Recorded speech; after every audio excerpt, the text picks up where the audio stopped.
अस्सलाम वालेकुम स्टूडेंट्स आज की वीडियो में हम federal board 9th class biology के सारे चैप्टर्स के एमसीक्यूज़ डिस्कस करेंगे। तो यहाँ पर स्क्रीन पर कहीं आपको चैप्टर्स के सामने टाइम नज़र आ रहा होगा। तो जिस भी चैप्टर के एमसीक्यूज़ आपने देखने हैं उस टाइम पर चले जाएं, वहाँ से उस चैप्टर के एमसीक्यूज़ स्टार्ट हो रहे हैं।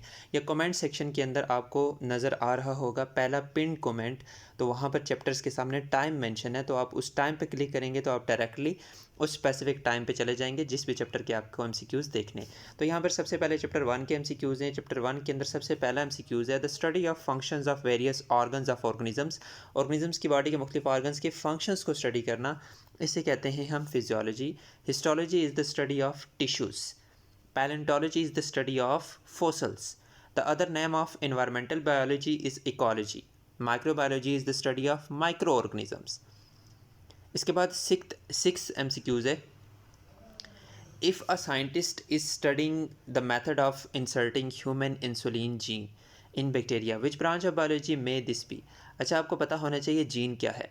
तो जितने भी ऑर्गेनिजम्स हैं उनकी बॉडी के करैक्टर्स को डीएनए कंट्रोल करते हैं। तो basically genes are segments of DNA. DNA के पार्ट्स होते हैं जो कि हमारे करैक्टर्स को कंट्रोल करते हैं। तो जीन्स कैसे करैक्टर्स को कंट्रोल करते हैं ये आपने डिटेल से पढ़ना है इसी 9th क्लास के अंदर। तो जीन्स कंट्रोल करते हैं by synthesising different types of proteins. तो यहाँ पर वो कह रहा है कि अगर हम इंसुलिन जो कि एक प्रोटीन है उसके जीन को बैक्टीरिया के अंदर इंसर्ट कर दें तो बायोलॉजी की कौन सी ब्रांच इसके साथ लिंक्ड है। अब बैक्टीरिया के अंदर हम इंसुलिन का जीन क्यों इंसर्ट करते हैं, ताकि उस बैक्टीरिया से हम ये इंसुलिन प्रोटीन बना सकें। तो ये बायोटेक्नोलॉजी ही है बायोलॉजी की ब्रांच जिसमें हम ऐसा करते हैं, यानी लिविंग ऑर्गेनिजम्स को मॉडिफाई करते हैं, उनके जीन्स के अंदर चेंजिंग करते हैं, कोई अपनी मर्ज़ी का जीन ऐड करते हैं, कोई जीन डिलीट करते हैं ताकि उस ऑर्गेनिज्म से कोई बेनिफिशियल प्रोडक्ट बनाई जा सके। इसके बाद नेक्स्ट है the starting point of scientific investigation is observation. Option C. Information that is gathered as a result of an experiment. Experiment के रिजल्ट में जो हमारे पास इंफॉर्मेशन आती है उसको हम क्या कहते हैं, तो वो बेसिकली होता है हमारे पास डेटा। इसके बाद नेक्स्ट है 9th MCQ. Which of the following represent the correct sequence of different steps of scientific study.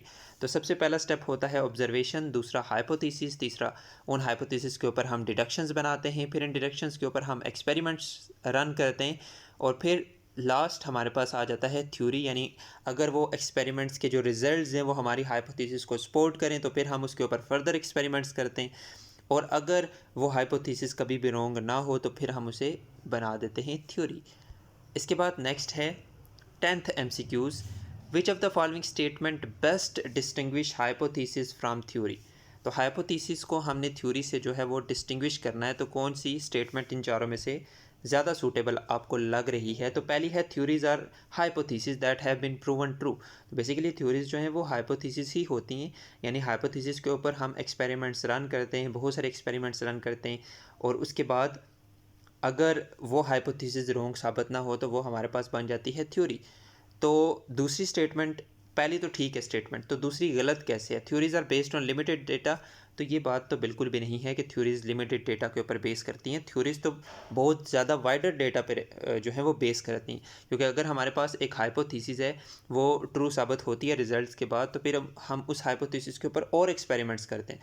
तो एक जब थ्योरी बनाई जाती है तो उस थ्योरी के ऊपर तो बहुत सारे एक्सपेरिमेंट्स रन किए जाते हैं, बहुत सारी चीज़ें, बहुत सारे ऐसे एक्सपेरिमेंट्स भी किए जाते हैं ताकि हम उस स्पेसिफिक थ्योरी को रॉन्ग साबित कर सकें। तो ये लिमिटेड डेटा के ऊपर बेस नहीं करती, बल्कि ये वाइड रेंज ऑफ डेटा के ऊपर बेस करती है। इसके बाद थ्योरीज आर अनसर्टेन। अनसर्टेन का मतलब होता है गैर यकीनी। तो थ्योरीज तो अनसर्टेन नहीं होती, बल्कि वो तो आप समझ लें एक्सपेरिमेंटली प्रूव्ड थिंक होती हैं, एक्सपेरिमेंटली प्रूव्ड जो है वो स्टेटमेंट्स होती हैं, चीज़ें होती हैं। तो वो अनसर्टेन नहीं होती, वो गैर यकीनी नहीं होती, बल्कि वो यकीनी होती हैं, वो एक्सपेरिमेंटली प्रूव होती हैं। तो ये स्टेटमेंट भी हो गई गलत। Theories are educated guess. Theories educated guess नहीं होते, बल्कि वो एक्सपेरिमेंटली प्रूव्ड चीज़ें होती हैं। हाइपोथेसिस जो हैं वो एजुकेटेड गेस हो सकते हैं, क्योंकि उनके ऊपर तो अभी हमने एक्सपेरिमेंट्स रन नहीं किए हुए होते। तो ये तीनों स्टेटमेंट लास्ट वाली गलत हैं। इसके बाद नेक्स्ट है 11वां MCQs. Malaria is caused by. तो मलेरिया किसकी वजह से होता है। मलेरिया होता है प्लाज्मोडियम की वजह से। ये एक्चुअल काज है मलेरिया का। Malarial patient has Plasmodium in his blood. What would be the possible explanation if a healthy person who is not having any malarial symptoms shows plasmodium in his blood? अच्छा, जब भी किसी बंदे के अंदर Plasmodium जाता है तो वो एकदम से अपने सिम्टम्स शो नहीं करता, तो वो पहले रेप्लिकेट करता है। तो अगर उसके ब्लड के अंदर प्लाज्मोडियम है और उसके अंदर सिम्टम्स अपीयर नहीं हो रहे, तो इसका मतलब ये है कि जो प्लाज्मोडियम है वो इंक्यूबेशन स्टेज में है, यानी वो भी ग्रो कर रहा है, अपनी तादाद बढ़ा रहा है। इसके बाद 13वां MCQ है, you are doing a controlled experiment. अच्छा, कंट्रोल्ड एक्सपेरिमेंट जो होता है उसमें हम दो ग्रुप्स बनाते हैं। एक हमारे पास एक्सपेरिमेंटल ग्रुप होता है, दूसरा हमारे पास कंट्रोल ग्रुप होता है, जिनको हम पैरेलल रन करते हैं। जैसे फॉर एग्जांपल अगर मैं किसी प्लांट के ऊपर देखना चाहता हूँ ऑर्गेनिक फर्टिलाइज़र का इफ़ेक्ट, वो ऑर्गेनिक फर्टिलाइज़र मैंने खुद से सिंथेसाइज़ की हुई है। फॉर एग्जांपल मैं कहता हूँ मैंने जो मैंगो है उसके जो पत्ते हैं उन्हें मैंने ग्राइंड किया, उन्हें मैंने क्रश किया, फिर उसको एज अ फर्टिलाइज़र में यूज़ कर रहा हूँ। तो उसका मैं किसी प्लांट, स्पेसिफिक प्लांट जैसे वीट के ऊपर इफेक्ट देखना चाहता हूँ, तो मैं यहाँ पर दो गमले लगा लूँगा। एक के अंदर मैं वीट का सीड डालूँगा, दूसरे के अंदर भी वही वीट का सीड डालूँगा। सारी कंडीशंस बाकी एक जैसी दूंगा, ठीक है। मतलब इसको भी स्पेसिफिक वही टेम्परेचर दूंगा, इसको भी वही टेम्परेचर दूंगा, इसको भी हर रोज़ जितना पानी दूंगा, इसको भी उतना ही पानी दूंगा। अब असल में एक और चीज़, जो ऑर्गेनिक फर्टिलाइज़र है वो यहाँ पर मैं ऐड करूँगा और यहाँ पर ऑर्गेनिक फर्टिलाइज़र ऐड नहीं करूँगा। तो ये वाला जो पहले वाला है ये मेरा होगा एक्सपेरिमेंटल ग्रुप, जिसमें मैंने वो एक्सपेरिमेंटल जो एंटिटी है वो मैंने ऐड की है, एक्सपेरिमेंटल ट्रीटमेंट मैंने इसको दिया है, यानी वो ऑर्गेनिक फर्टिलाइज़र यहाँ पर ऐड किया है, तो ये मेरा एक्सपेरिमेंटल ग्रुप है। जहाँ पे मैंने वो एंटिटी जिसको मैं चेक करना चाहता हूँ वो नहीं ऐड की, तो ये मेरा कंट्रोल ग्रुप है। तो इन दोनों के रिजल्ट्स को कंपेयर करके मुझे पता चल जाएगा कि जो मेरी फर्टिलाइज़र है वो कितनी ज़्यादा इम्पोर्टेंट है, ठीक है।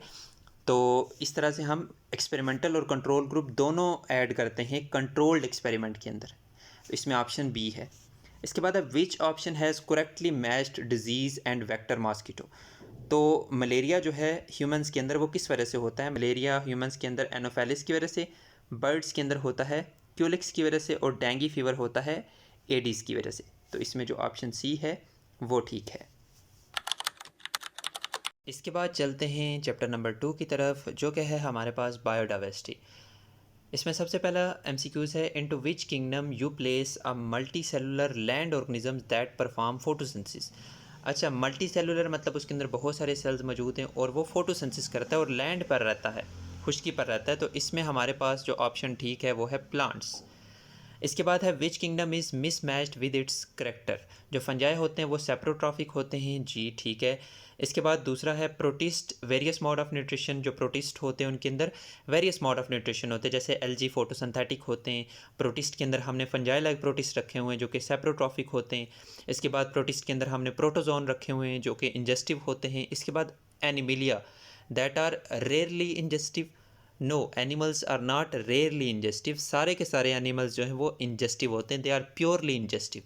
तो प्लांट जो हैं वो फोटोसिंथेटिक होते हैं। तो इसमें ये वाला जो ऑप्शन है ये इन्होंने गलत लिखा हुआ है कि एनिमल्स जो हैं वो इंजेस्टिव होते हैं। रेयरली इंजेस्टिव का मतलब होता है कि कुछ एनिमल्स इंजेस्टिव हैं, तो सारे के सारे एनिमल्स जो हैं वो इंजेस्टिव हैं। तो इस सेकंड वाले MCQs का जो ऑप्शन बी है वो ठीक है। इसके बाद थर्ड MCQs है, the kingdom to which algae belongs. Algae belong करता है किंगडम प्रोटिस्टा के साथ, option B. Scientific name has advantage over advantage of, sorry, scientific names के क्या एडवांटेज होते हैं कि जो साइंटिफिक नेम होता है उसकी साइंटिफिक बेसिस होती हैं और वो यूनिवर्सली एक्सेप्टेड होता है, ऑप्शन डी। इसके बाद फिफ्थ MCQs है, binomial nomenclature was introduced by Carolus Linnaeus. तो इसमें ऑप्शन बी है। इसके बाद the organism that feed on dead decaying matter are called saprotrophs. Saprotrophs यानी फंजाई जो हैं वो डेड ऑर्गेनिक मैटर के ऊपर ग्रो करते हैं। इसके बाद 10वां MCQs है, viruses are assign to kingdom. ये किसी भी किंगडम के अंदर नहीं रखे गए, ऑप्शन डी। इसके बाद 11वां MCQs है, the common characteristic of viruses prions are viroids are. ये तीनों के तीनों जो हैं ये इन्फेक्शियस नेचर हैं, मतलब इन्फेक्शियस इन नेचर है, यानी डिजीज़ काज करते हैं। 12वां MCQs है, colonial organisation is the unique feature of kingdom protista. Which option is correct regarding the mode of nutrition of following organisms. तो जो एनिमल्स होते हैं वो तो आपको पता है इंजेस्टिव हैं, यहाँ पे हमें ऐसा लग रहा है कि हमारी तीसरी वाली जो रो है वो ठीक है। तो प्लांट्स जो हैं वो फोटोसिंथेटिक होते हैं, तो इसमें जो ऑप्शन सी है वो ठीक है 13वें MCQs का। इसके बाद 14वां, viruses are not included in any domain और क्लासिफिकेशन एज। जो वायरसेस होते हैं उनको हम ऑर्गेनिजम्स कंसिडर नहीं करते। वार्सिस जो हैं वो लिविंग ऑर्गेनिजम्स और नॉन लिविंग चीज़ों की बॉर्डर लाइन पर मौजूद हैं। Are related group of genera consist of. अच्छा, इस एमसीक्यूज़ में मैं थोड़ा सा आपका टाइम ले लूँगा। तो आपको पता होना चाहिए कि हम टेक्सॉनमी के अंदर या बायोलॉजी के अंदर हमने ऑर्गेनिजम्स को मुख्तलिफ ग्रुप्स और सब ग्रुप्स में डिवाइड किया हुआ है। तो जैसे स्क्रीन में आपको नज़र आ रहा है, तो सबसे पहला जो हमारे पास टेक्सा है, सबसे पहला हमारे पास जो ग्रुप है वो होता है डोमेन। अब दो डोमेन्स है, प्रोक्रियाट्स और यूक्रियाट्स। फिर इन डोमेन्स को फर्दर किंगडम्स में क्लासीफाई किया जाता है। 5 किंगडम्स है, Monera, protista, fungi, Plantae, Animalia. अब हर एक जो किंगडम है उसे डिवाइड किया जाता है मुख्तलिफ फाइलम्स में। अब दो ऑर्गेनिजम्स हैं, उनके फाइलम्स अगर एक जैसे हैं तो इसका मतलब ये है कि उनके करैक्टर्स मिलते जुलते होते हैं। जैसे फॉर एग्जांपल किंगडम एनिमिलिया को हम 9 मुख्तलिफ फाइलम्स में डिवाइड करते हैं। उनमें से एक फाइलम है कॉर्डेटा, जिसके अंदर सारे के सारे ऐसे ऑर्गेनिजम्स रखे गए हैं जिनके अंदर रीढ़ की हड्डी मौजूद होती है। उसमें हम भी आ जाते हैं, उसमें कैट्स भी आ जाते हैं, उसमें डॉग्स भी आ जाते हैं, उसमें मंकीज़ भी आ जाते हैं, उसमें लाइन भी आ जाते हैं, उसमें कैमल भी आ जाता है। ठीक है। फिर अब एक जो फाइलम होता है ना, तो 9 फाइलम्स है किंगडम एनिमिलिया के अंदर। एक जो फाइलम होता है उस फाइलम की आगे एक जो फाइलम होता है उसके अंदर मौजूद होती हैं मिलती जुलती क्लासेस। ठीक है। और एक जो क्लास होती है ना, अब जैसे देखिए जो फाइलम कॉर्डेटा है, उस फाइलम कॉर्डेटा को मुख्तलिफ क्लासेस के अंदर डिवाइड किया जाता है। ठीक है।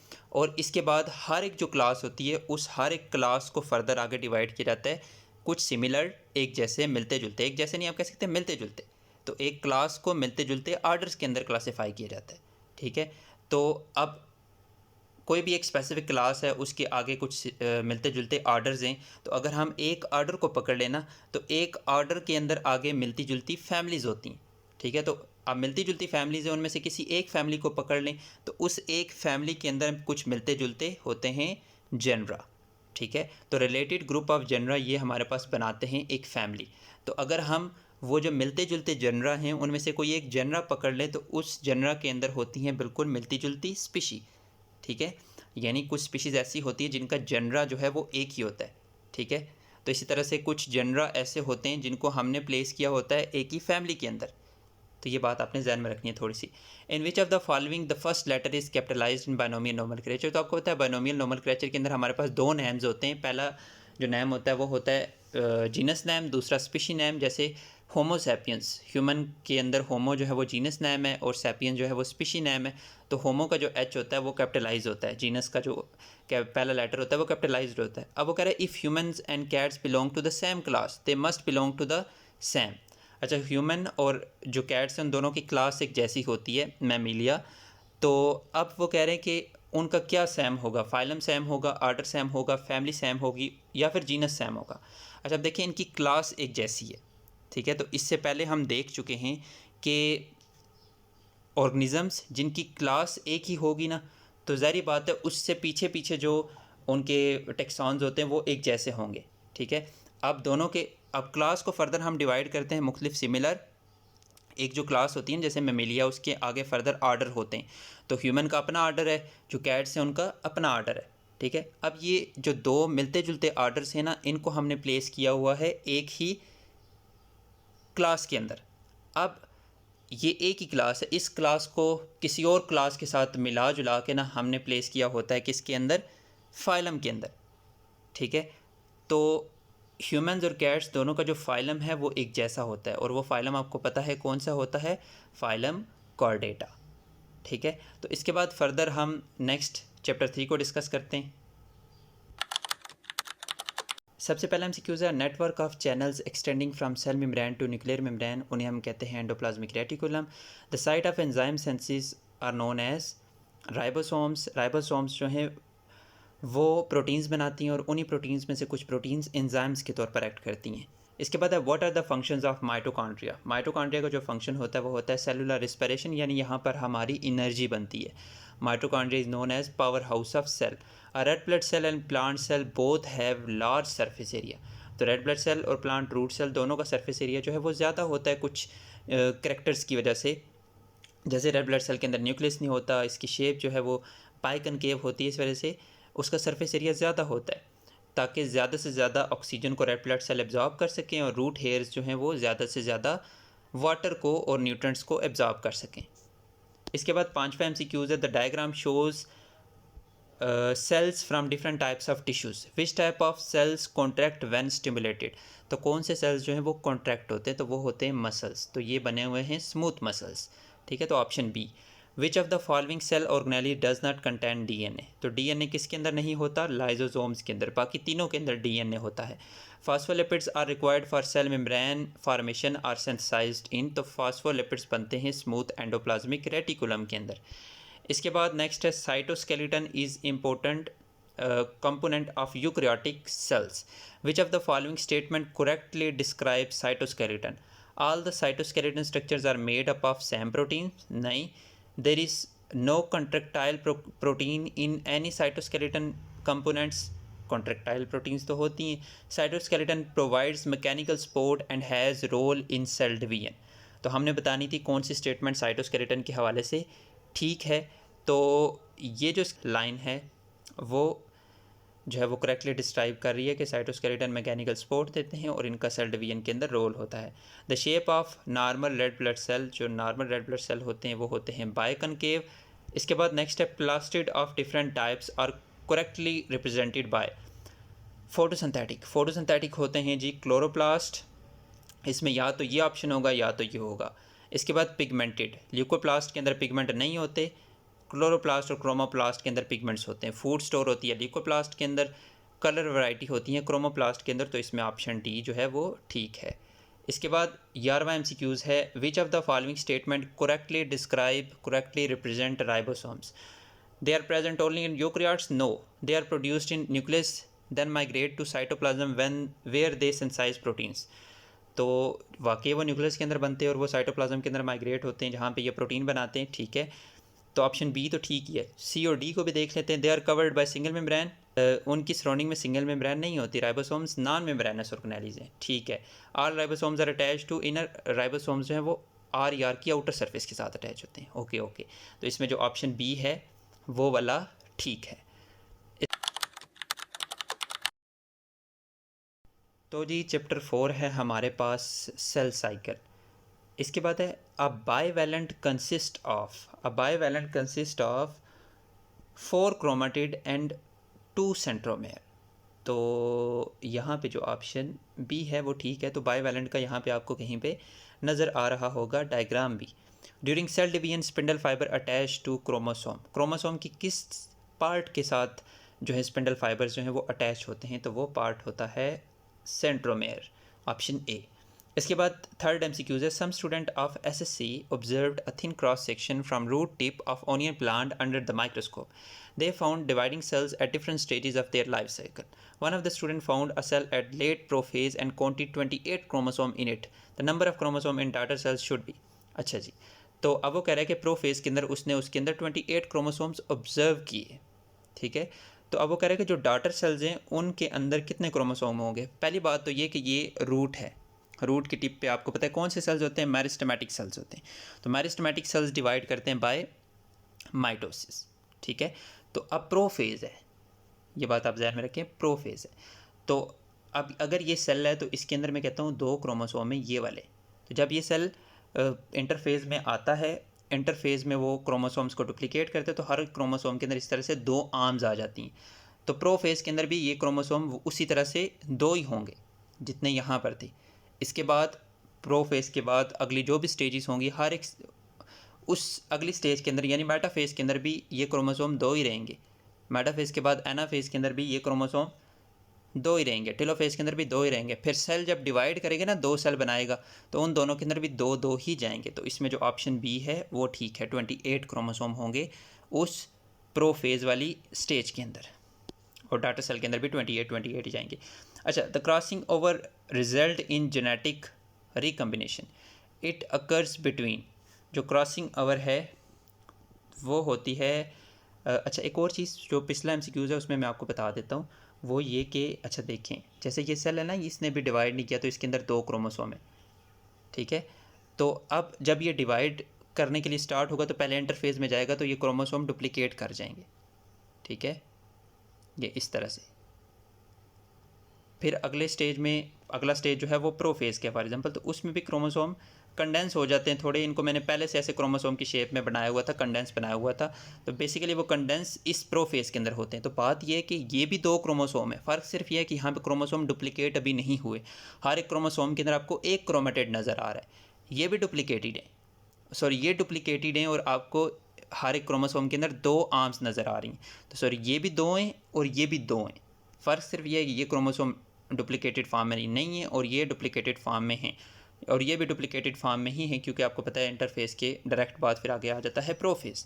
ठीक है, तो अब प्रोफेज के बाद नेक्स्ट जब फर्दर मेटाफेज, एनाफेज, टेलोफेज होगा, तो जब 2 डॉटर सेल बनेंगे ना, तो इसके अंदर भी 2 क्रोमोसोम जाएंगे और इसके अंदर भी 2 क्रोमोसोम जाएंगे, उसी तरह से अनडुप्लीकेटेड फॉर्म में जैसा पेरेंट सेल था वैसे ही 2 डॉटर सेल बनेंगे। ठीक है, तो ये बात आपने जहन में रखनी है, वही 28 वाली कहानी आप जहन में रखें। तो अगर इसके अंदर 28 है ना, तो यहाँ पे भी 28 आपको नज़र आ रहे हैं, यहाँ पे भी 28 आपको नज़र आ रहे हैं, यहाँ पे भी 28 होंगे, फिर यहाँ पे भी 28 होंगे दोनों डॉटर सेल के अंदर। तो इसी तरह से यहाँ पे 2 हैं, तो इस स्टेज के अंदर भी 2 हैं, इसके अंदर भी 2 हैं, तो जब ये डिवाइड करेंगे तो तब भी डॉटर सेल के अंदर 2 ही जाएंगे।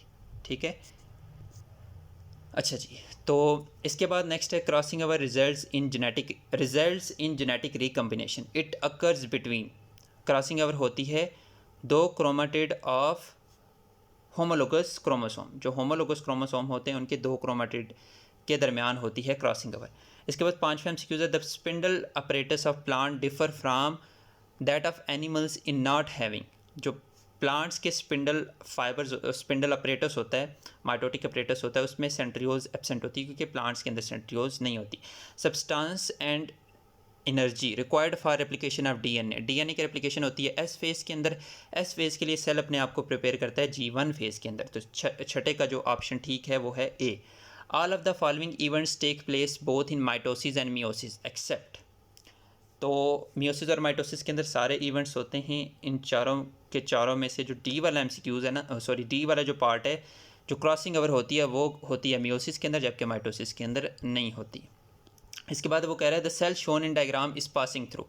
ये सेल जो है वो कौन सी स्टेज से पास हो रहा है, तो यहाँ पे आपको थोड़ा सा क्लियर पता होना चाहिए कि मेटाफेज के अंदर सेल सेंटर में, सॉरी क्रोमोसोम जो है वो सेंटर में अलाइन होते हैं। एनाफेज के अंदर जो क्रोमोसोम की ये जो 2 आर्म्स होती हैं ना, ये एक दूसरे से सेपरेट होना शुरू हो जाती है। तो ना यहाँ पे मेटाफेज है, ना यहाँ पे एनाफेज है, ठीक है, और ना यहाँ पे टीलोफेज है, क्योंकि टीलोफेज के अंदर एक सेल के अंदर आपको 2 वाज़ेह न्यूक्लियस नज़र आ जाते हैं। तो ये ऑप्शन भी नहीं है, ये ऑप्शन भी नहीं है। अब बचते हैं 2 ऑप्शन, क्या ये प्रोफेज ऑफ माइटोसिस है या फिर प्रोफेज 1 ऑफ मियोसिस है। तो इसमें भी आपको बता देता हूँ कि आपको पता है प्रोफेज 1 ऑफ मियोसिस के अंदर जो होमोलोगस क्रोमोसोम होते हैं वो एक दूसरे के साथ जुड़ना शुरू कर देते हैं। तो यहाँ पे देखिए पेयरिंग हुई हुई है क्रोमोसोम्स की, ठीक है।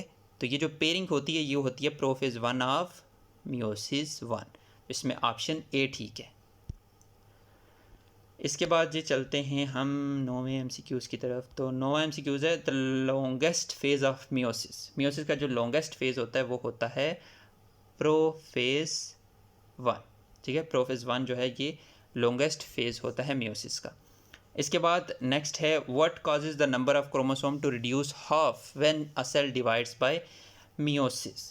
तो कौन सा जो इवेंट है जिसकी वजह से जो क्रोमोसोम होते हैं वो डॉटर सेल्स के अंदर हाफ हो जाते हैं। तो यहाँ पर है सेपरेशन ऑफ होमोलोगस। सबसे पहले रेप्लिकेशन ऑफ डीएनए ड्यूरिंग, ये तो नहीं हो सकता। Separation of homologous chromosome during meiosis 1, ये मुझे ज़्यादा ठीक ठीक लग रहा है, तो अगले भी पढ़ लेते हैं। Separation of sister chromatid of all chromosomes during meiosis 1।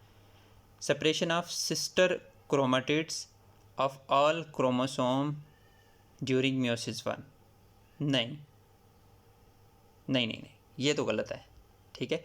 तो क्रॉसिंग ओवर ड्यूरिंग मियोसिस 1 नहीं। तो इसमें जो ऑप्शन बी है separation of homologous chromosome during meiosis 1 is the main reason, जिसकी वजह से जो क्रोमोसोम नंबर है वो डॉटर सेल्स के अंदर हाफ हो जाते हैं ड्यूरिंग मियोसिस 1। इसके बाद 11th एमसीक्यूज़ है which of the following cell is at metaphase 1।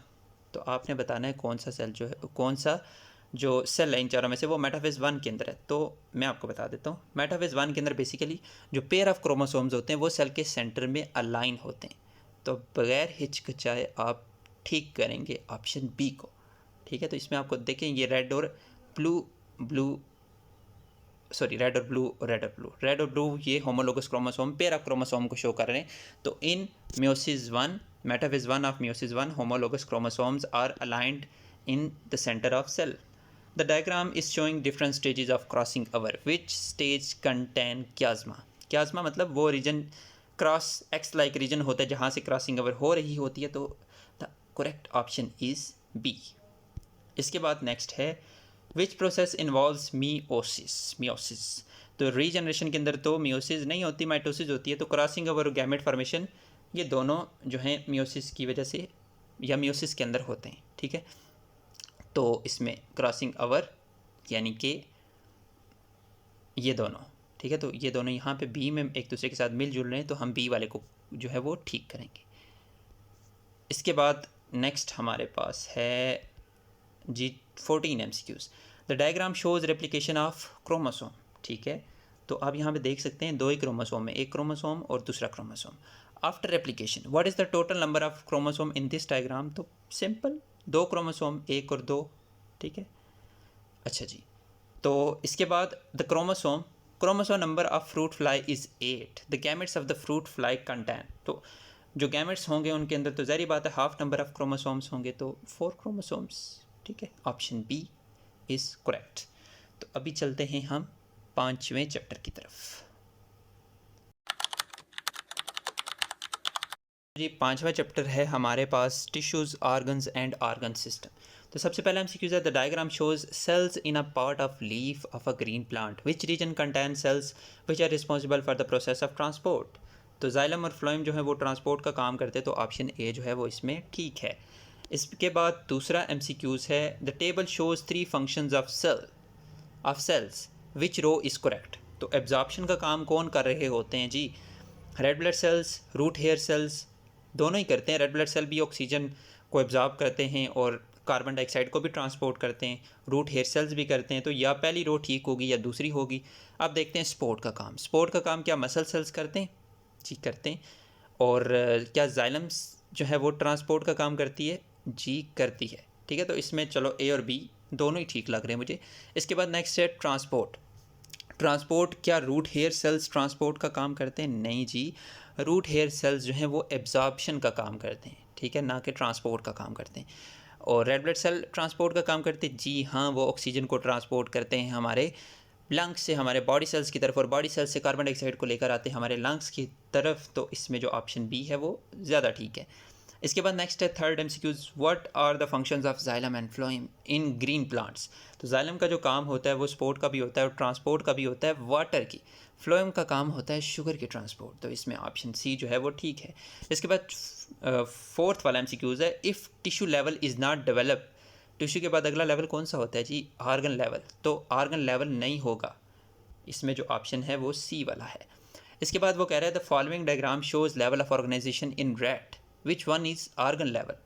तो क्या ऑर्गन कौन सा है नज़र आ रहा है आपको? ऑप्शन सी स्टमक वो ऑर्गन है। इसके बाद which of the following list the levels of body organization from smallest to largest. तो आपको पता है सबसे स्मॉल जो लेवल ऑफ ऑर्गेनाइजेशन का पार्ट होता है वो होता है सेल, फिर टिश्यूज़, फिर ऑर्गन सिस्टम, फिर ऑर्गेनिज्म। तो ऑप्शन डी। इसके बाद 7th MCQs है this statement about homeostasis is incorrect. अच्छा जी, होम्योस्टेसिस के बारे में कौन सी जो स्टेटमेंट है वो इनकोरेक्ट है। Because of this the fluctuations of the internal environments are of extremely narrow range as compare to that of external environment. अच्छा, होम्योस्टेसिस की वजह से हमारी जो इंटरनल इन्वायरमेंट की जो कंडीशंस होती हैं वो नैरो रेंज में रहती हैं। तो ठीक है, हमारे इंटरनल इन्वायरमेंट की जो कंडीशंस होती हैं वो एक स्पेसिफिक रेंज में रहती हैं ताकि हमारी बॉडी सर्वाइव कर सके बेटर तरीके से। जैसे टेम्परेचर, हमारी बॉडी का इंटरनल टेम्परेचर जो है वो 37 रहता है। शुगर की कंसनट्रेशन जो है वो तकरीबन 100 मिलीग्राम पर 100 मिलीलीटर ब्लड। तो इस तरह से शुगर की कंसनट्रेशन वो स्पेसिफिक होती है। इस तरह से हमारा ब्लड प्रेशर जो है वो स्पेसिफिक रहता है। अब वो कह रहे दूसरी स्टेटमेंट हम देख लेते हैं, there is one system regulating the homeostatic activities. तो होम्योस्टैटिक एक्टिविटीज़ को ये एक सिस्टम रेगुलेट करता है? नहीं जी, बहुत सारे सिस्टम्स जो हैं वो होम्योस्टैटिक एक्टिविटीज़ को रेगुलेट करते हैं। तो दूसरी स्टेटमेंट तो मुझे गलत लग रही है, लेकिन अगली दो भी पढ़ लेते हैं। Homeostatic mechanism keep the internal environment constant despite wide range of external changes. तो एक्सटर्नल में चाहे कुछ भी हो रहा हो, इंटरनल टेम्परेचर मेंटेन ही रहता है, इंटरनल कंडीशंस जो हैं वो एक स्पेसिफिक रेंज में ही रहती हैं जब तक कोई अंदरूनी मसला ना हो। Homeostasis is necessary for survival of cell, ये भी ठीक है। तो गलत वाली कौन सी है? Option B, yes. चलें जी, इसके बाद चलते हैं हम 8वें MCQs की तरफ। विच of the following statement best describe homeostasis? Keeping the body in a fixed and unaltered state. क्या बॉडी हमारी फिक्स्ड और अनअल्टर्ड स्टेट में रहती है हमेशा? नहीं, फ्लक्चुएट तो करती है। मतलब अगर तो फिक्स्ड और अल्टर स्टेट में रहे तो हम एक्सटर्नल इन्वायरमेंट को कैसे रिस्पॉन्स करें? जैसे फॉर एग्जांपल अगर गर्मी होगी तो हमें पसीना आता है, ठीक है। तो जब सर्दी होती है तो हमें पसीना नहीं आता, ठीक है। सर्दियों में हमें गूज बम्स आते हैं, गर्मियों में हमें गूज बम्स कम आते या नहीं आते, ठीक है। तो यानी हमारी इंटरनल जो कंडीशंस होती हैं वो according to external conditions regulate होती हैं, स्पेसिफिक नैरो रेंज में रखा जाता है। हमारी उन कंडीशंस को ये नहीं किया जाता है कि उसे फिक्स ही रखा जाता है और उसे तब्दील ही नहीं किया जाता है। थोड़ी बहुत फ्लक्चुएट करती हैं ताकि हम रिस्पॉन्स कर सकें एक्सटर्नल कंडीशंस को। तो होम्योस्टेसिस को जो बेस्ट लाइन डिस्क्राइब कर रही है मेरे नज़दीक वो ये है कि maintaining nearly constant internal environment, ठीक है। तो ये वाली जो स्टेटमेंट है ऑप्शन सी, ये मुझे ज़्यादा ठीक लग रही है और ये ठीक है। इसके बाद 9वां MCQ है, organisms have the ability to change and modify their internal condition according to external environment through all of above, excretion, thermoregulation, osmoregulation. अच्छा, इसके बाद 10वां MCQ है, you can observe spongy mesophyll and xylem in the section of leave, these are part of the same. आपको पता है जो leave है वो आर्गन है और जाइलम और मीज़ोफिल ये दो मुख्तलिफ तरह के टिश्यूज़ हैं जो कि मौजूद होते हैं लीफ के अंदर। तो ये दोनों पार्ट हैं सेम आर्गन का और सेम ऑर्गेनिज़म, ठीक है। तो इसमें जो ऑप्शन बी है वो ठीक है। इसके बाद diagram shows a sample of material taken from an organism, which level of organization does the sample shows. Sample के अंदर जो लेवल ऑफ ऑर्गेनाइजेशन है वो है सेलुलर, यानी ये जो आपको नज़र आ रहा है ये सेल ही है। Which structure is not an organism, कौन सा स्ट्रक्चर जो है वो विच structure is not an organ, कौन सा जो स्ट्रक्चर है वो ऑर्गन नहीं है। तो इसमें जो ऑर्गन नहीं है वो जाइलम है, जाइलम टिश्यू है। Which description of xylem is correct, कौन सी डिस्क्रिप्शन जाइलम के लिहाज से करेक्ट है? A cell used for absorption, no. An organ system used for conduction, a tissue used for transport, option C. इसके बाद 14th MCQs है, which structure is at a different level of organisation from the other 3। तो liver, kidney, lung तीनों जो हैं वो organ है जबकि न्यूरॉन एक सेल है। Which diagram the diagram shows tissues from section of leaf, which type of cell will perform photosynthesis. तो जो मीज़ोफिल सेल्स होते हैं, स्पॉन्जी मीज़ोफिल और पैलिसेड मीज़ोफिल, यानी कि ये जो 2 वाला है ये हैं पैलिसेड मीज़ोफिल और ये जो 5 वाला है ये हैं स्पॉन्जी मीज़ोफिल, 2 और 5, ठीक है। अच्छा, इसके बाद हमारे पास है chapter number 6 molecular biology. Molecular biology के अंदर सबसे पहला MCQs है हमारे पास, which of the following is major bio element. Major bio element के अंदर हमारे पास कार्बन, हाइड्रोजन और ऑक्सीजन के साथ नेक्स्ट हमारे पास आ जाता है NCP, नाइट्रोजन, कैल्शियम और फास्फोरस। इसके बाद peptide bond is found between 2 amino acid, option B. During translation के दौरान sequence of amino acid in the protein is decides on the basis of sequence of nucleotide in. अच्छा, किसकी nucleotide का जो sequence होता है वो बेसिकली डिसाइड करता है कि प्रोटीन के अंदर कौन से अमाइनो एसिड्स होंगे। पहली बात तो ये यहाँ पे ऑप्शन DNA वाला भी ठीक है, लेकिन एक्चुअल में जो वो पूछना चाह रहा था वो ऑप्शन उसने दिया ही नहीं। तो आपको पता होना चाहिए जो DNA होता है उसके कुछ पार्ट्स होते हैं जिन्हें हम कहते हैं जीन्स। तो वो जो जीन्स होते हैं उनका सीक्वेंस पहले कॉपी होता है किसके अंदर, मैसेंजर RNA के अंदर, mRNA के अंदर ड्यूरिंग ट्रांसक्रिप्शन। फिर ट्रांसक्रिप्शन के बाद जब ट्रांसलेशन होती है तो इस मैसेंजर RNA के अंदर जो न्यूक्लियोटाइड्स होती हैं ना, क्योंकि RNA और DNA दोनों के अंदर न्यूक्लियोटाइड्स होती हैं, तो इसके अंदर जो न्यूक्लियोटाइड होती हैं इसके मैसेज को राइबोसोम्स रीड करते हैं और बनाते हैं प्रोटीन्स, ठीक है। तो इसमें rRNA भी नहीं है, इसमें tRNA भी नहीं है, ठीक है। तो अब चूँकि यहाँ पे उन्हें रखना तो मैसेंजर RNA चाहिए, तो जो कि यहाँ पे नहीं है क्योंकि दोनों जगह पे उन्होंने tRNA लिखा हुआ है। तो बेसिकली मैसेंजर RNA के अंदर मैसेज कहाँ से आता है, जीन से आता है, डीएनए से आता है, जीन जो कि डीएनए का पार्ट होता है। तो हमें मजबूरन यहाँ पे जो ठीक ऑप्शन रखना पड़ेगा वो डीएनए रखना पड़ेगा। लेकिन अगर यहाँ पे मैसेंजर आरएनए होता तो हम मैसेंजर आरएनए को ही सिलेक्ट करते, ठीक है। तो मैसेंजर आरएनए के अंदर वो सीक्वेंस कहाँ से आता है, डीएनए से आता है, ठीक है। लेकिन डायरेक्टली ट्रांसलेशन की बात कर रहे हैं, वो ट्रांसलेशन के अंदर कौन सा जो मेन चीज़ होती है जिसके सीक्वेंस को कॉपी किया जाता है, वो ट्रांसक्रिप्शन का नहीं पूछ रहा। तो ट्रांसलेशन के अंदर तो यहाँ पे होता तो मैसेंजर आरएनए, तो यहाँ पे मैसेंजर आरएनए उन्होंने ऑप्शन में दिया ही नहीं है, तो messenger RNA is correct option, ठीक है। तो अगर मैं कहता हूँ यहाँ पे मैसेंजर आरएनए है तो मैं यहाँ पे मैसेंजर आरएनए को चूज़ करूँगा, ठीक है। तो messenger RNA is correct option. इसके बाद different amino acid differ from each other on the basis of which group, alkyl group. एक आर ग्रुप होता है उसको अल्काइल ग्रुप कहते हैं, उसकी वजह से जो है एक अमाइनो एसिड दूसरे अमाइनो एसिड से डिफरेंट होता है। इसके बाद नेक्स्ट है 5वें MCQs, both strand of DNA are held together by hydrogen bonding. Double hydrogen bond present between A और टी के दरमियान एडेनिन और थायामीन के दरमियान 2 हाइड्रोजन बॉन्ड होते हैं, जबकि साइटोसिन और गवानीन के दरमियान 3 हाइड्रोजन बॉन्ड होते हैं। ट्रांसक्रिप्शन टेक प्लेस होती है न्यूक्लियस के अंदर। All the nucleotide of RNA differ from nucleotides of DNA in having different pentose sugar. DNA के अंदर होती है डीऑक्सीराइबोज, आरएनए के अंदर होती है ribose sugar. Diameter of DNA is रफली 2 nanometre. Which of the disaccharide is also called transport sugar, वो होती है सक्रोज। प्लांट के अंदर फूड ट्रांसपोर्ट होती है in the form of sucrose. इसके बाद vitamin D belongs to lipids, ठीक है। ये होते हैं vitamins, sorry fat soluble vitamins, vitamin D उसमें आ जाता है, ADENK। चलिए जी, इसके बाद चलते हैं हम 7th चैप्टर की तरफ। अच्छा जी, 7वां चैप्टर है हमारे पास मेटाबॉलिज्म, और इसमें सबसे पहला MCQs है हमारे पास, which is true about enzymes. Enzymes के हवाले से कौन सी चीज़ जो है वो ट्रू है। तो ऑल एंजाइम्स आर प्रोटीन्स, ये तो आपको पता है, लेकिन कुछ एंजाइम्स ऐसे होते हैं जो कि राइबोसोम्स भी होते हैं।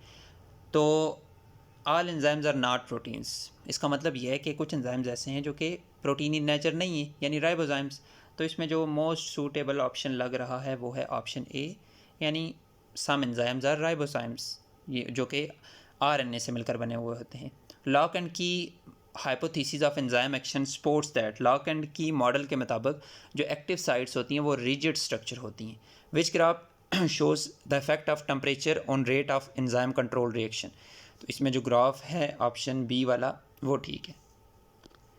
इसके बाद नेक्स्ट है 4th MCQs, what is true about cofactors. जो कोफैक्टर्स होते हैं वो एंजाइम्स को अपनी एक्टिविटी परफॉर्म करने में हेल्प करते हैं। Change in pH can alter the active site bye altering the ionization of amino acids, option A. The catalytic region on enzyme recognize and binds the substrate and carries the reaction, उसको हम कहते हैं active site। अच्छा जी, the graph shows the activity of digestive enzyme, दो digestive enzyme है उनकी activity बता रहा है। तो यहाँ पे आप देख सकते हैं x और y, x जो है वो 2 पे इसकी एक्टिविटी मैक्सिमम होती है, जो y और z है इसकी जो एक्टिविटी मैक्सिमम होती है वो तकरीबन 7 पे होती है, ठीक है। तो वो कह रहा है कि y और z both are active at 7, ठीक है। ये यहाँ पे देखें, ये x वाले की 4 पे एक्टिविटी ख़त्म हो रही है, y और z, y वाले की तकरीबन स्टार्ट हो रही है 3 पे ही उसकी एक्टिविटी स्टार्ट हो रही है, और z वाले की स्टार्ट हो रही है तकरीबन 5 पे, 6 पे कर लें, ठीक है। लेकिन दोनों y और z वाले 7 पे एक्टिव हैं, ठीक है, और दोनों की एक्टिविटी ख़त्म हो रही है 8 के बाद जाकर। अच्छा, इसके बाद the diagram shows an amylase molecule catalyzing the breakdown of starch molecule, which are the label parts. तो आपने यहाँ पे बताना है एंजाइम कौन सा है, S, ठीक है, ये S वाला एंजाइम है। Q जो है वो है एक्टिव साइट, ठीक है, और ये जो Q है ना ये एक्टिव साइट है। P जो है वो है सबस्ट्रेट, और R जो है वो प्रोडक्ट है। तो इसमें ऑप्शन डी जो है वो ठीक है। इसके बाद नेक्स्ट है glycolysis is the breakdown of glucose, option B, 9वें MCQs का। इसके बाद the mechanism of ATP synthesis is phosphorylation. In aerobic respiration pyruvic acid changes into, aerobic respiration के अंदर पायरोविक एसिड को एसिटाइल कोएंजाइम A में तोड़ा जाता है, फिर उसको क्रेब्स साइकिल के अंदर एंटर किया जाता है। Which of these uses oxygen as final electron acceptor, तो इलेक्ट्रॉन ट्रांसपोर्ट चैन के अंदर ऑक्सीजन को फाइनल इलेक्ट्रॉन एक्सेप्टर के तौर पर यूज़ किया जाता है। 13वां MCQs है, which of these produces carbon dioxide. तो कार्बन डाइऑक्साइड बनती है जी क्रेब्स साइकिल के अंदर। इसके बाद 14th MCQs है, what are the product of light reaction. जो लाइट रिएक्शन होता है उसके अंदर हमारे पास बनती है ATP, NADPH और oxygen. The diagram shows an overview of photosynthesis which is numbered molecule is inorganic. और आपको पता है ये जो 1 2 3 4 में से एक पे यूज़ होती है, यहाँ पर लाइट रिएक्शन के अंदर यूज़ होता है वाटर और यहाँ से रिलीज़ होती है ऑक्सीजन। इसके बाद यहाँ पे थर्ड में इंटर होता है कार्बन डाइऑक्साइड और यहाँ पे ये जो IV वाला है यहाँ से इंटर होता है G3P यानी 3 कार्बन शुगर, या आप यहाँ पे ग्लूकोज लिख लें। तो सॉरी हमने ऑर्गेनिक बताना है, तो ये भी इनऑर्गेनिक है, ये भी इनऑर्गेनिक है, ये भी इनऑर्गेनिक है और ये ऑर्गेनिक है, तो इसमें ये चौथे वाला है ऑप्शन D। इसके बाद नेक्स्ट है which feature help plant to make most food by the process of photosynthesis. तो ब्रॉड और जो फ्लैट लीव्स होते हैं उनकी वजह से ज़्यादा से ज़्यादा प्लांट जो है वो फोटोसिंथेसिस कर सकते हैं। इसके बाद the diagram shows a pound weed in a test tube filled with water which conditions would cause the plant to produce more bubbles.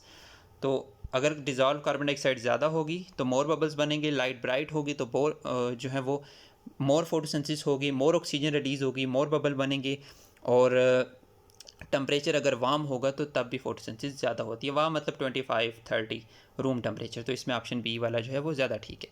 इसके बाद 18th MCQ है which of the following process is used by plant to make oxygen during the process of photosynthesis. तो कौन सा activity है जिसकी वजह से ऑक्सीजन बनती है? Intake of water, intake of carbon dioxide, photolysis of water या कैरवन साइकिल।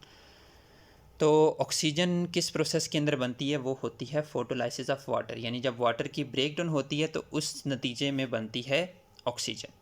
इसके बाद है the diagram shows overview of cellular respiration which label part represent NADH। और आपको पता है ये जो NADH होता है ये ग्लाइकोलाइसिस के अंदर भी बनते हैं, ये जब पायरुविक एसिड की ऑक्सीडेशन होती है तब भी बनते हैं, क्रेब्स साइकिल के अंदर भी बनते हैं। तो ये जो Y वाला पार्ट है ना, Y ये रिप्रेजेंट कर रहा है NADH को। A child left a curtain on the lawn for 2 days when the curtain was picked up the grass under it had turned yellow. What caused the grass to change color? तो इसमें है lake of light ना मिलने की वजह से वो जो ग्रास थी वो फोटोसिंथेसिस नहीं कर पाई, जिसकी वजह से वो हो गई डेड। ठीक है, तो इसके बाद हम चलते हैं नेक्स्ट चैप्टर 8 की तरफ। अच्छा, इसके बाद चैप्टर नंबर 8 प्लांट फिजियोलॉजी। इसमें सबसे पहला MCQs है chlorosis does not occur due to deficiency of. Chlorosis जो है वो नहीं होती किसकी डेफिशिएंसी की वजह से? फास्फोरस की अगर डेफिशिएंसी हो तो फिर क्लोरोसिस नहीं होती। क्लोरोसिस मतलब जो लीव्स होते हैं वो डिसकलर हो जाते हैं, येलो कलर में चेंज हो जाते हैं। Most of the uptake of water and minerals from soil take place through. Soil से ज़्यादातर जो वाटर और मिनरल्स होते हैं वो रूट हेयर्स की मदद से प्लांट्स ऑब्टेन करते हैं। The sugar moves through phloem is most in the form of sucrose. Sucrose की फॉर्म में प्लांट्स फूड को ट्रांसपोर्ट करते हैं। 4th MCQs ये है कि which category of plant stores a small amount of water and has thin cuticle. अच्छा जी, तो इसमें जो हाइड्रोफाइट्स होते हैं ना उनको वाटर की स्टोर करने की ज़रूरत ही नहीं होती, ये पानी में रह रहे होते हैं। ज़ीरोफाइट्स वैसे ही ड्राई एनवायरनमेंट में रहते हैं, तो ये बहुत सारे जो एक्स्ट्रा वाटर होता है उसे एब्जॉर्ब करते हैं, बहुत सारे वाटर को एब्जॉर्ब करते हैं, स्टोर करते हैं उसे, और साथ साथ इनकी क्यूटिकल बड़ी थिक होती है। तो इसमें जो मीज़ोफाइट्स हैं ये ऑप्शन ठीक है। What is the key role of leaves in managing waste in plants? Leaves का जो मेन रोल होता है वो क्या होता है? Storing waste material, producing chlorophyll, absorbing water from the soil, converting waste into energy. Leaves का वेस्ट मटेरियल को मैनेज करने में मेन काम ये होता है कि वेस्ट को स्टोर करते हैं। ठीक है, तो आपने देखा भी होगा कि ख़ज़ां के मौसम में प्लांट्स जो है वो अपने पत्ते गिरा देते हैं। तो पत्ते जब गिराते हैं ना तो उसमें एक मेन काम ये भी होता है कि उन पत्तों के अंदर अपने वेस्ट को भी स्टोर करवा के नीचे गिरा देते हैं। इसके बाद छठा MCQs है when the rate of photosynthesis become equals to rate of respiration in the plant body, which of the following pattern of gaseous exchange occur between plant and its environment? तो neither carbon dioxide nor oxygen are absorb, क्योंकि आपको पता है carbon dioxide जो है वो photosynthesis में use होती है और ऑक्सीजन फोटोसिंथेसिस से रिलीज़ होती है। अगर दोनों का रेट बराबर हो तो कार्बन डाइऑक्साइड, और आपको पता है सेलुलर रिस्पिरेशन में ऑक्सीजन यूज़ होती है और कार्बन डाइऑक्साइड रिलीज़ होती है, अगर दोनों का रेट बराबर हो जाए तो जो फोटोसिंथेसिस से कार्बन डाइऑक्साइड ऑक्सीजन निकलती है वो ऑक्सीजन यूज़ हो जाती है सेलुलर रिस्पिरेशन में, और जो सेलुलर रिस्पिरेशन से कार्बन डाइऑक्साइड निकलती है वो फोटोसिंथेसिस में यूज़ हो जाती है। इसके बाद what is the role of companion cell in translocation. Translocation के अंदर कंपेनियन सेल का काम क्या होता है? ये ऑप्शन सी है, ये एक्टिवली शुगर को ट्रांसपोर्ट करते हैं साइव ट्यूब एलिमेंट्स के अंदर। इसके बाद नेक्स्ट है, यानी एनर्जी प्रोवाइड करते हैं साइव ट्यूब एलिमेंट्स को ताकि वो शुगर को ट्रांसपोर्ट कर सकते हैं। What drives the translocation of organic solutes in plants. कौन सी चीज़ है जो जिसकी वजह से जो फूड की ट्रांसलोकेशन होती है वो होती है फ्रॉम सोर्स टू सिंक। तो इसमें है difference in sugar concentration, difference in leave size, difference in root structure, difference in stem. इसमें यह difference in sugar concentration. According to the TACT theory, tact theory, what are the four factors that work together to move water and minerals up in plants? इसमें होता है transpiration, pull, adhesion, cohesion and tension, option B. इसके बाद 10वां MCQ है, what drives the bulk flow of water to the top of the plant according to tact theory. तो इसमें होता है ट्रांसपायरेशन फ्रॉम द लीव्स। ये मैन फैक्टर है जिसकी वजह से जो पानी है और उसके अंदर डिजॉल्व मिनरल्स होते हैं वो रूट से एरियल पार्ट्स की तरफ मूव करते हैं। इसके बाद हमारे पास 9वां चैप्टर है प्लांट रिप्रोडक्शन। इसमें सबसे पहला MCQ है, which of the following is incorrect about asexual reproduction. तो एसेक्सुअल रिप्रोडक्शन के हवाले से कौन सा जो है वो इनकरेक्ट है? सिंगल पेरेंट इन्वॉल्व होता है, ठीक है। नो गैमेट फॉर्मेशन इन्वॉल्व, ठीक है। Offsprings are genetically identical, ठीक है। Contributes in evolution of new species, नहीं जी, ये तो नहीं होता। बाकी तीनों चीज़ें होती हैं एसेक्सुअल रिप्रोडक्शन के साथ लिंक्ड हैं। इसके बाद which of the following is the benefit of sexual reproduction. This is rapid way of reproduction, नहीं तो। दिस इज़ कम्प्लेक्स मैकेनिज्म, ठीक है। It can occur any time in life cycle, नहीं, एनी टाइम तो नहीं, स्पेसिफिक टाइम के बाद sexual reproduction होती है। It contributes genetic variability in successive generation, yes, ठीक है। इसकी वजह से जेनेटिक वेरिएशंस होती हैं नेक्स्ट जनरेशन के अंदर।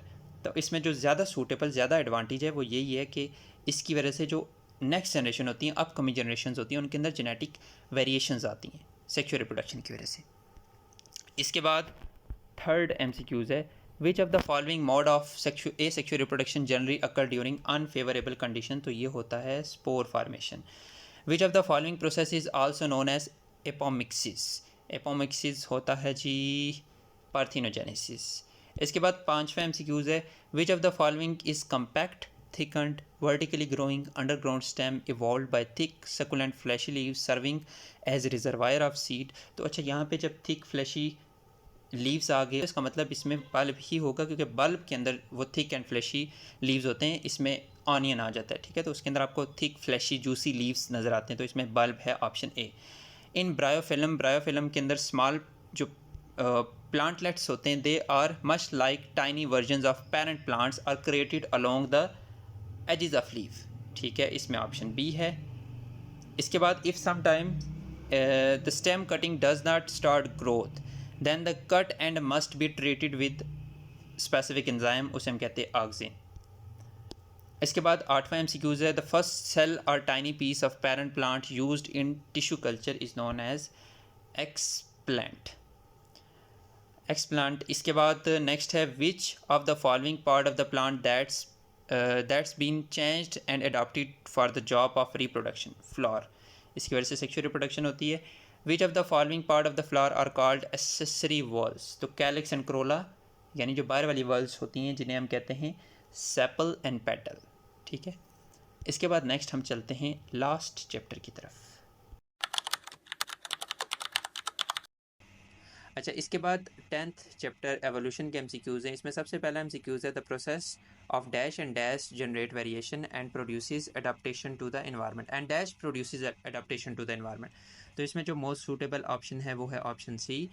इसके बाद सेकंड MCQs है, natural selection is sometimes described as survival of the fittest.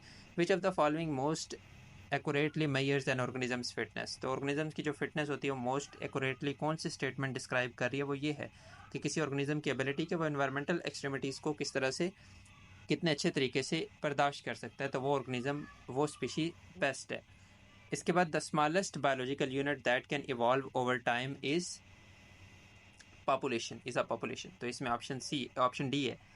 तो ये जो पहले वाला MCQ है इसमें आपको पता होना चाहिए, म्यूटेशन, जेनेटिक ड्रिफ्ट, इन सारी चीज़ों की वजह से सेक्शुअल रिप्रोडक्शन, इनकी वजह से होती हैं, आती हैं जेनेटिक वेरिएशंस। तो जो नेचुरल सिलेक्शन होती है, यहाँ पे नेचुरल सिलेक्शन है, उसकी वजह से ऑर्गेनिज्म अडाप्ट होते हैं इन्वायरमेंट के अंदर, इकोसिस्टम के अंदर, तो इसमें ऑप्शन सी ठीक बनता है। इसके बाद जो थर्ड वाला एमसीक्यूज़ है, इसमें ये जो एवोल्यूशन का फिनोमेना होता है ना, वो पॉपुलेशन के ऊपर ही इम्प्लाई होता है, ठीक है। तो या फिर आप समझ लें कि जो डार्विन था, उसने सबसे पहले एवोल्यूशन के प्रोसेस को एक्सप्लेन किया था अच्छे तरीके से on the basis of natural selection, theory of natural selection भी जिसे कहते हैं, ठीक है। तो वो जो नेचुरल सिलेक्शन का प्रोसेस है, इवन म्यूटेशन का जो प्रोसेस है, जेनेटिक ड्रिफ्ट के जो प्रोसेसेस हैं, ये जो सारे प्रोसेसेस आप पढ़ते हैं, ये सारे के सारे पॉपुलेशन के ऊपर अप्लाई होते हैं, ना कि एक स्पीशी के ऊपर या फिर एक इंडिविजुअल के ऊपर, ठीक है। तो इसमें ये ऑप्शन डी ठीक है। Which of the following pairs of structures is least likely to represent homology. Homology का मतलब होता है कि ऑर्गेनिज्म जो कि स्ट्रक्चर के हवाले से बहुत ज़्यादा सिमिलर हों, ठीक है। तो which of the following pairs of structure least likely to represent homology, least likely. अच्छा देखिए, the wings of bat and the 4 limbs of human, human और बैट्स की जो 4 लिम्स हैं उनमें, ठीक है, होमोलॉगी है। The haemoglobin of baboon and that of gorilla, ठीक है, इसमें भी होमोलॉगी है। The brain of the cat and that of dog, ठीक है, मतलब इनमें स्ट्रक्चर, बहुत सारे स्ट्रक्चर्स जो हैं तीनों में एक जैसे हैं। The wings of the bird and those of insect, इनमें जो होमोलॉगी है वो नहीं है। बेशक इनके फंक्शन एक जैसे, लेकिन स्ट्रक्चर अगर आप देखें ना, इंसेक्ट्स के जो विंग्स हैं उनका स्ट्रक्चर थोड़ा और होता है, थोड़ा क्या बहुत सारा ही और होता है, जबकि जो बर्ड्स के विंग्स होते हैं उनके अंदर तो बोन्स होती हैं, ठीक है। तो इसमें ऑप्शन डी ठीक है, चौथे में। इसके बाद पांचवें, organisms produce many more offspring that can possibly survive on the limited amount of resources available to them. The offspring that are most likely to survive are those that are best adapted to environment, option D. Natural selection operates to produce changes in population. इसके बाद speciation is the evolutionary process by which new species is formed. A mutation is change in gene, option C. इसके बाद option 9 है, farmers have bred Neeli Ravi buffalo to produce more milk than older breeds. Which process used to produce these cattle? Selective breeding, option D. इसके बाद which results from the process of natural selection and adaptation, which results from the process of natural selection and adaptation, इसकी वजह से होती है evolution, option B.